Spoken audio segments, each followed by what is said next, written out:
And this is really what it's come to. Me showing my boobs on the internet for money. What are you doing? I have a bra on!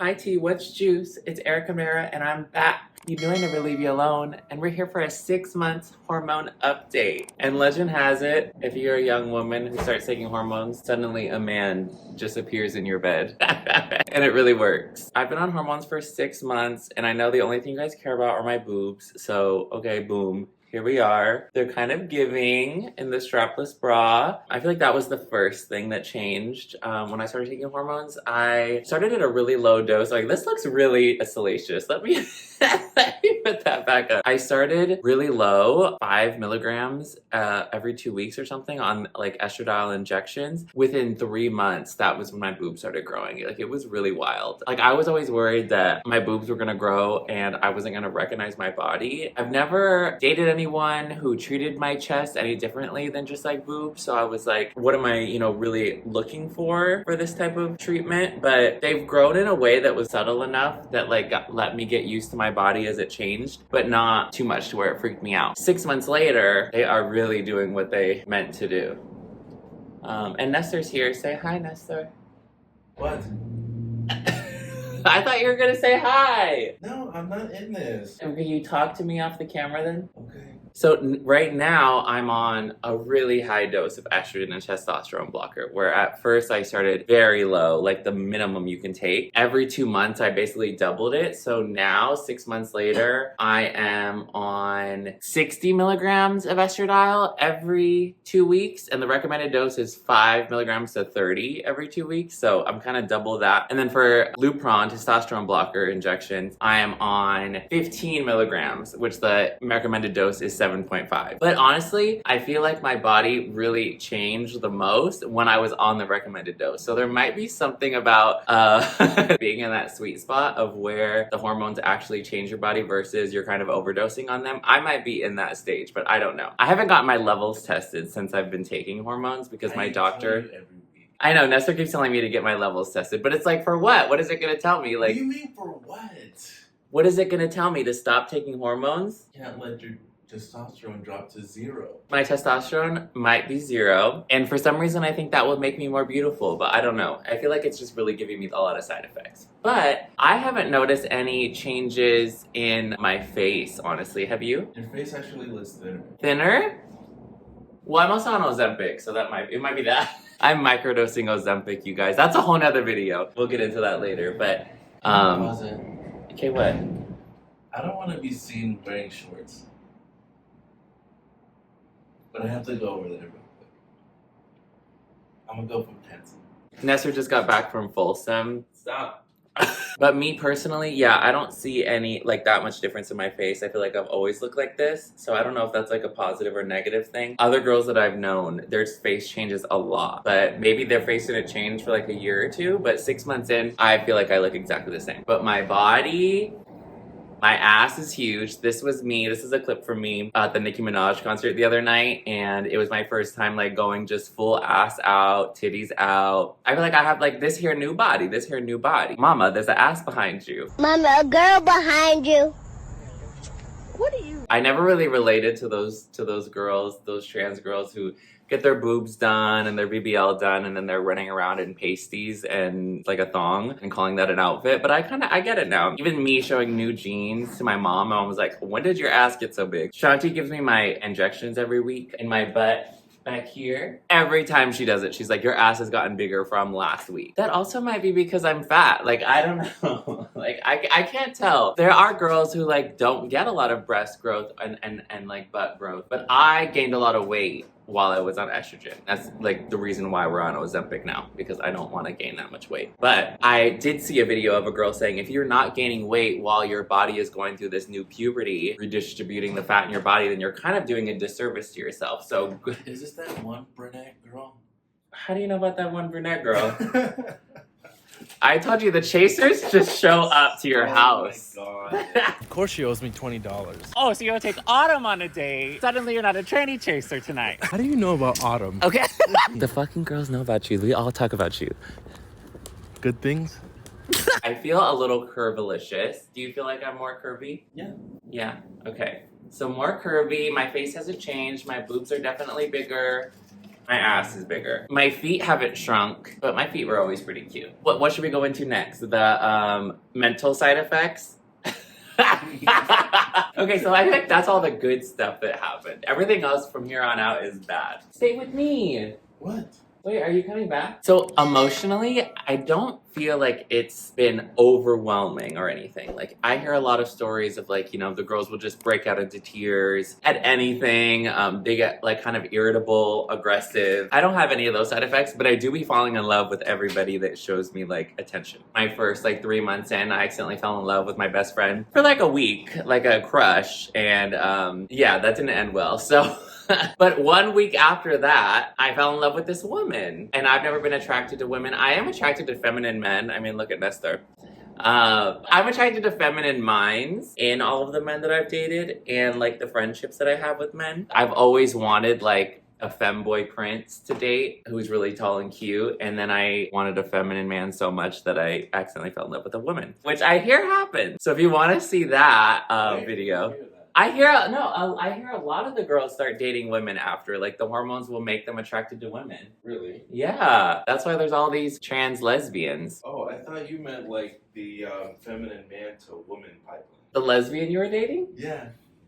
The one that became lesbian after? That's different. Is it? Someone dating you and then becoming a lesbian? Oh, yes! Oh, that is the same. Everybody that dates Nestor becomes a lesbian. Which I think that's more of a testament to like how you make us feel safe, and you're very masculine body and the way you are, but you're like one of the girls. If you want to watch the video of me falling in love with a woman, that'll pop up right here. It's called 2 Trans Girls Fall in Love in Provincetown, and we just make out for 40 minutes straight. It's my favorite video. It's my favorite little rom-com. And I'm still dating this girl. I mean, in a way, we do live far apart, but one watch of the video and you'll know we're soulmates. Falling in love with everybody you meet is not something that's new to me. That's something that I used to do when I was 25. I feel like the hormones aren't making me more emotional, but they're making me develop like an imagination for romance like I used to have when I was younger before my ex-boyfriend Jerry ruined all that for me. But I wouldn't call that a negative. I lost a friend over that, but that wasn't the reason why we stopped being friends. There was another reason, but that was the beginning of the end. Do you find me more irritable? Actually, maybe I should ask you this question. God, are you fucking kidding? Wait, really? Am I really more irritable? Yes, you get whiny over. Remember when I got back from New York? Oh, yeah. When you got back from New York, I was pissed at you for some reason. I was having a whole mental breakdown because my girlfriend didn't text me for 3 days. Nestor assured me that what he told me was, I've never seen you act like this, but I always knew it was inside of you. Word to the wise, if you're dating me, text me every day. But crying? No, because the only time I cry is about Ellie. You know what movie always makes me cry is The Force Awakens. So one of the reasons why I wanted to wait so long to take hormones, mind you, I'm 31 now. I transitioned when I was 25, and I just started this year, like my 31st year. I transitioned on New Year's, like 2019, like New Year's Day. From one day to the other, I was just like, boom, I'm done. Everyone just called me Erica the next day. Say bye to everybody. Bye. So I never felt like I needed to like take some type of medication to make me feel like a woman because I already felt that way. Like maybe I'm not passable in the sense of like, you know, a biological woman, but I've definitely passed as a trans woman, which is more than enough if you want to be she/her and you want to, you know, be respected in your community or whatever. I've always just looked like this. And I've mostly been scared that it was going to over-emotionalize me. And as the bipolar UC Berkeley college student that I was when I was 25, it was going to throw me over the edge because I was already having so many fucking mental health issues. So I just went straight into laser hair removal on my face. That was like my first transition thing, and I've been doing that for 5 years. But I loved my body and I loved who I was as a person. I loved the way the world saw me. I loved how I interacted with the world, my place in it. And I didn't want to fuck any of that up. And I didn't want to like give myself boobs and then give myself dysphoria, because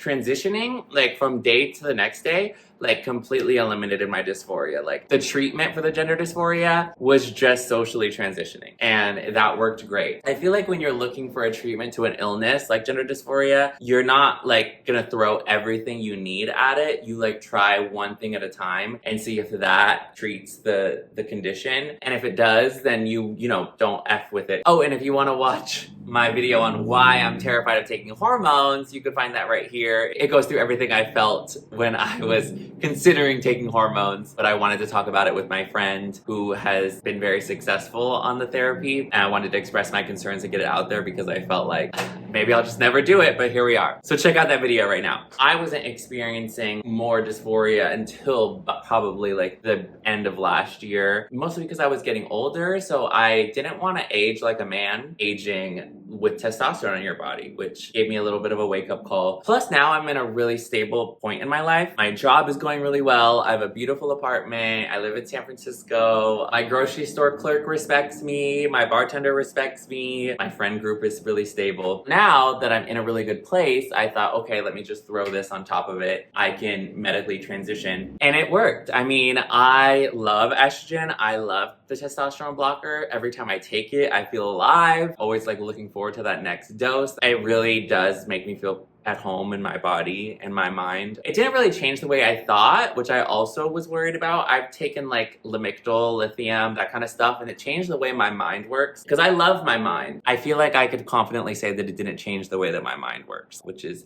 very comforting. Let's do the side effects for my body. Okay, I feel like you guys probably want to know like what's going on down there. So I don't have bottom surgery. I don't plan to get bottom surgery. I'm a bottom, so I wasn't really worried about being able to get erect. But when I was younger, and I was dating men as a woman, I felt like being able to get erect and show them, you know, that I was attracted to them was tied into my sexuality so much. So I was also worried of losing function there in the middle of a relationship. My doctor told me that that only happens in like 20% of cases on hormone replacement therapy. Luckily, that hasn't happened to me, but 6 months in, you know, I'm not that worried about it now because my testosterone blocker is so high. It does kind of feel like if it were to happen, it would have happened. The semen is gone. It's all clear, which is fine. And there isn't very much, but it still shoots out. Like it's still cute. I didn't freeze my sperm because I want to adopt a child when I'm ready. And that was kind of like my way to like suppress my ego because I know that I'm a victim of my ego a lot. And I didn't want to even give myself the option to have a biological child because I just know that my daughter already exists. I just always felt that in my heart, that she's already on this planet with me, so I have to go find her when I'm ready. I didn't want to give myself the option to just have biological babies because I don't have the same instinct to give birth that biological women do. Me having a biological child, I always felt would come from a place of like a male ego in my brain. Like the male species wants to spread their seed, right? They want to create life in their image. They want their traits, different parts of them to be passed down so when they're not here, they have a legacy, right? That's very male because I don't have the biological female instinct to give birth that a woman would have. That would honestly give me dysphoria to have a biological child because it would feel very male to me. But